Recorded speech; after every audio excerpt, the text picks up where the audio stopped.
Nmap is already one of the most impressive programs available in Kali. However, combining it with scripting can make it even more powerful. There are several different ways that Nmap can be used in conjunction with scripting. The most obvious of these is the Nmap scripting engine.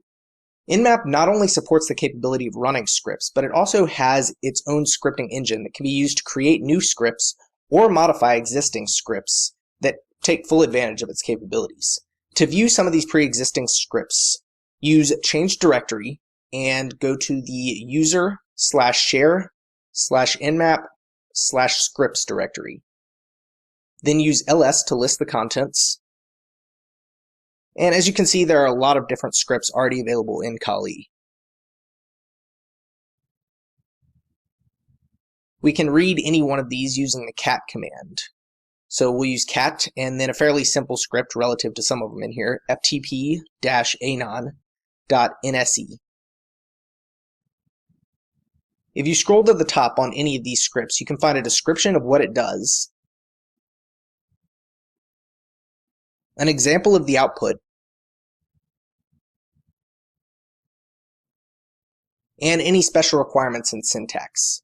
Since there are no special requirements for running this script, we'll go ahead and run the standard nmap script command. So we'll use nmap --script, then the name of the script, so in this case ftp-anon, then the IP address of the target system that we want to run the script against, and then the port. So in this case, we'll use port 21 for FTP. The script then runs, and unlike our usual nmap output, which would just identify the open port and service, we also now are told that FTP anonymous logon is allowed. If you would like to learn more about using the Nmap scripting engine, I recommend you go to nmap.org/book/nse.html. Additionally, Nmap has several output options that are helpful in other scripting languages, to include shell scripting and higher level languages such as Python, Perl, and Ruby.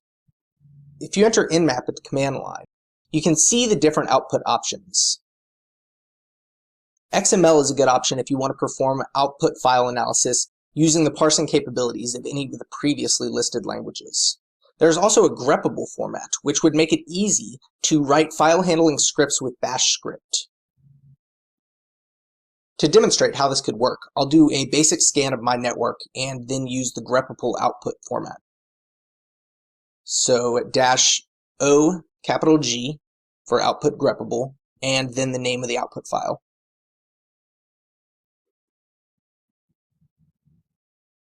Then use ls to list the contents of the directory, and we can now see our output.txt. So we'll use cat to read that text file real quick. And what we have here is a series of formatted one-liners that can easily be manipulated using grep. For example, I can quickly check what hosts are alive by grepping for the word up. It would also be easy to write a script to find out what hosts were running a particular service. For example, I'll use grep and then a unique phrase in the output to a specific service, so 22/open, and then the file that we want to perform that grep analysis on. Now I know this looks pretty messy, but we could easily change this by piping it over and then using the cut function in order to pull out just the IP addresses. So we'll use cut and then specify the delimiter of a colon, and then the second field behind the colon, so -F and then 2. And then we'll pipe that over one more time to eliminate everything after the IP addresses. So cut and then specify the delimiter, and then use space as our delimiter, and then a field of 2, and there you have it. Just a single command that can be used to pull the IP addresses for systems that are running a particular service.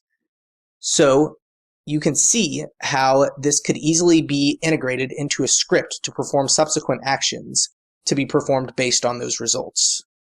So those are a few examples of how scripting can be used in conjunction with Nmap to create some very powerful security tools.